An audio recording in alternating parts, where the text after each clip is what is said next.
के दम पर किन शेयर्स में दिखेगा एक्शन और वीकेंड पर कौन से नतीजे आए हैं, उनकी पूरी एनालिसिस लेकर मेरे सहयोगी अरमान हमारे साथ जुड़ चुके हैं। अरमान, गुड मॉर्निंग, छुट्टियों के बाद आपका वापस से स्वागत है।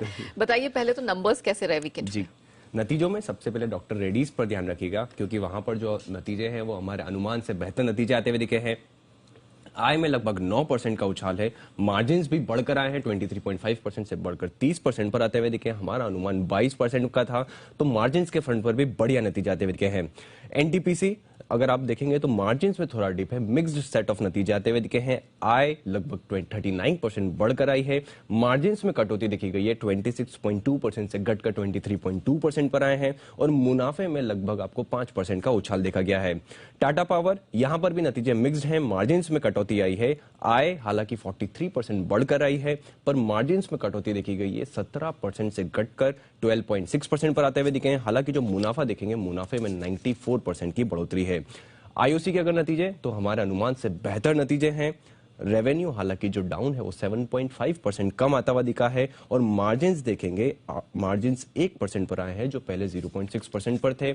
उसी के साथ साथ जो घाटा है, घाटा भी घटकर आता हुआ दिखा है। लगभग 1990 करोड़ का जो पिछली बार घाटा था, इस बार 272 करोड़ का घाटा आया है।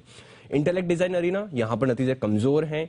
आय हालांकि 17% बढ़ी है, पर मार्जिन्स में बड़ा कट देखा गया, 26% से घटकर सिर्फ 16% पर आए हैं। वेदांता यहां पर अगर आप नतीजे देखेंगे तो आय 21% बढ़कर आई है, जो हमारा अनुमान था उसके मुताबिक ही नतीजे आते हुए दिखे हैं। मार्जिन्स 34% से घटकर 21% पर आए हैं और अनुमान भी 21% पर ही आने का था। नतीजों में यही है मेरे पास। ओके चलिए अब ये बता दीजिए कि आज कौन कौन से नंबर्स आने वाले हैं, ऑफ कोर्स ट्रिगर्स आज के लिए। जी। नतीजों में सबसे पहले निफ्टी में आपको भारतीय Airtel, Larsen and turbo, Tata steel के नतीजे आते हुए दिखेंगे। उसी के साथ साथ फिस्कल डेफिसिट और इंफ्रास्ट्रक्चर आउटपुट का जो डेटा है सितंबर महीने का, वो भी आएगा। और थर्ड मीटिंग होने वाली है कमेटी की, जो एमएसपी पे है उस पे जो मीटिंग होने वाली है। विष्णु केमिकल पर ध्यान रखिएगा, क्योंकि बोर्ड मीटिंग पे जो स्टॉक स्प्लिट है उसी के रिजल्ट्स के साथ साथ स्टॉक स्प्लिट पर विचार किया जाएगा। एलटी फूड्स जहां पे बोर्ड बैठक में फंड्स जुटाने पर विचार करेंगे। सुविन लाइफ साइंस जहां पे जो राइट इश्यू है वो आज से शुरू हो जाएगा।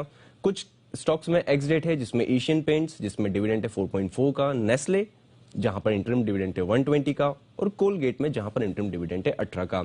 अब आईपीओ अपडेट, इस हफ्ते काफी सारे आईपीओ है, जिसमें आज एक डीसीएक्स सिस्टम का आईपीओ है जो खुलता हुआ दिखेगा। 2 नवंबर तक खुला रहेगा। अगर आप इश्यू साइज देखेंगे तो वो लगभग 500 करोड़ का है, जिसमें 400 करोड़ तो फ्रेश इश्यू है और उसी के साथ साथ अगर आप बात करेंगे तो एंकर बुक के जरिए 225 करोड़ जुटाए हैं और इश्यू प्राइस 197 से 207 का है। खबरों पर आ जाते हैं। खबरों पर इंडस टावर, वोडाफोन पर ध्यान रखिएगा, क्योंकि जो कंपनी लॉ प्रोविजन के मुताबिक जो बताया गया है कि इक्विटी निवेश पार वैल्यू के नीचे नहीं हो सकता, इसीलिए उन्होंने कहा है कि इसलिए इक्विटी कन्वर्जन केवल तभी तय किया जाएगा जब शेयर की जो कीमत है वो 10 रुपए के ऊपर ही स्थिर रहे। हीरो मोटोकॉर्प अगर आप FY22 के त्योहारी सीजन की तुलना में अगर आप बात करेंगे तो उन्होंने अपडेट दिया है कि जो ग्रोथ आई है वो 20% इस बार ज्यादा आती हुई दिखी है। त्रिवेणी टर्बाइन जहां पे बोर्ड बैठक में 2 नवंबर को नतीजों के साथ साथ शेयर बायबैक पर विचार किया जाएगा। लुपिन, यूएस एफडीए ने कंपनी की फैसिलिटी का इंस्पेक्शन किया था और इस इंस्पेक्शन में 5 आपत्तियां फॉर्म 483 के जरिए जारी की है।